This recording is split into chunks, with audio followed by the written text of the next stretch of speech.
పరిగెట్టాలి మనం. అయితే ఈ పరుగులో వేగం ఎప్పుడు పెరుగుతుంది? ఎప్పుడు వేగముగా పరిగెడతామనంటే లేఖనం అంటుంది, హెబ్రీయులకు రాసిన పత్రిక 12వ అధ్యాయం 2-3 వచనాల్లో చూసుకుంటే, విశ్వాసమునకు కర్తయు దాన్ని కొనసాగించువాడు దాన్ని ముగించువాడు అయిన యేసు వైపు చూస్తూ పరిగెట్టాలట.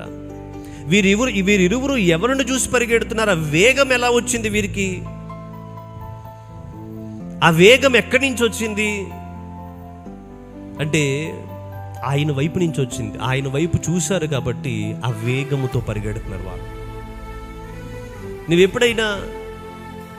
నువ్వెప్పుడైనా మనుషుల వైపు చూస్తే నీ నడక మందగిస్తుంది, సమస్యల వైపు చూస్తే నీ నడక మందగిస్తుంది, వివిధ పరిస్థితుల వైపు చూస్తే ఏమో మనం స్లో అయిపోవచ్చేమో, మన ఆత్మీయతలో మనం పరిగెట్టవలసిన దానికంటే బలహీనమైన స్థితిలో పరిగెడుతున్నామేమో. అసలు నీలో వేగం ఉండాలి కదా.